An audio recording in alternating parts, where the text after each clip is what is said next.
Canada's political winds haven't just shifted, they have blown Khalistan beta Jagmeet Singh and his National Democratic Party or NDP clear off the political map of Canada.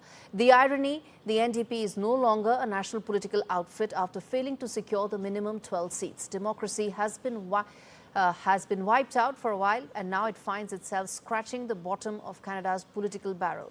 The party seems over in a night that spelled doom for the New Democratic Party. Its long-standing leader Jagmeet Singh bit the dust. He even lost his own seat.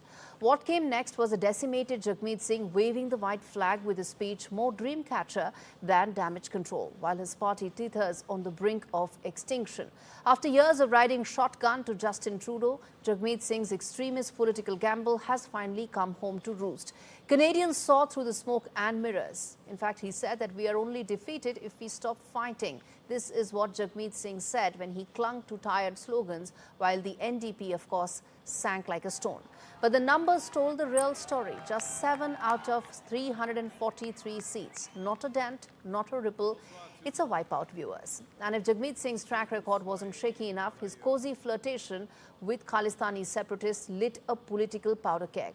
Critics have long accused him of talking of both sides out of his mouth, speaking unity in Ottawa while staying silent on extremists who seek to splinter India and stain Canada's global standing. Jagmeet Singh's support for radical voices was the straw that broke the camel's back for many voters. And after 8 years at the helm, Jagmeet Singh walked off the stage with little to show but empty rhetoric and a gutted party. He passed the buck for years, and now the buck stops here. Jagmeet Singh bet the farm on borrowed time, and now the clock has run out. Obviously, I'm disappointed that we could not win more seats, but I'm not disappointed in our movement. I'm hopeful for our party. I know that we will always choose hope over fear and optimism over despair and unity over hate. New Democrats literally built this country.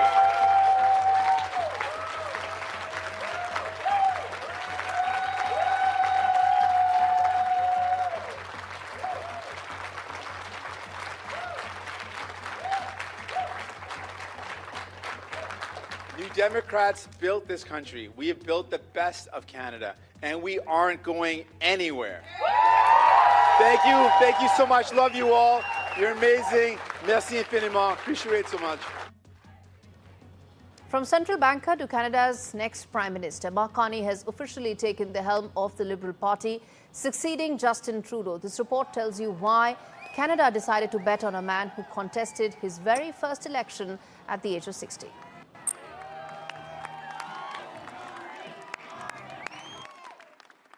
Build, baby, build. That was the message from Mark Carney to US President Donald Trump as he vowed to build a stronger Canada under his prime ministership to be able to take on the economic and the annexation threat coming from its southern neighbor. Mark Carney now has a full term as Prime Minister after he led the Liberals to a fourth consecutive win in the federal elections in Canada. Mark Carney, a political outsider, was able to ride on the perception that he's the best man to be able to negotiate with US President Donald Trump when the tariff threats from the US administration, the Trump administration, threatened to derail the Canadian economy and also the threat to Canadian sovereignty. Mark Carney is not a career politician. He's a banker who has been the former governor of the Bank of Canada and the Bank of England and was also the economic advisor to Justin Trudeau. However, his campaign was able to dissociate itself from Justin Trudeau, building an image and a narrative for Mark Carney that he is the best man as an economist, a banker, to be able to navigate this tricky situation with the United States, its old ally and partner.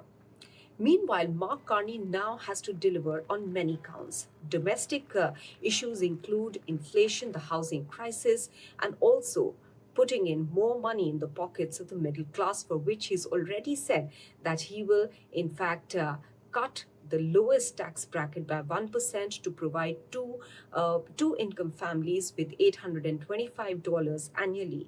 Apart from that, he has also said that more houses will be built to ease the housing crisis that Canada has seen. But the biggest challenge for Mark Carney will be able to negotiate an economic deal, a trade deal with US President Donald Trump.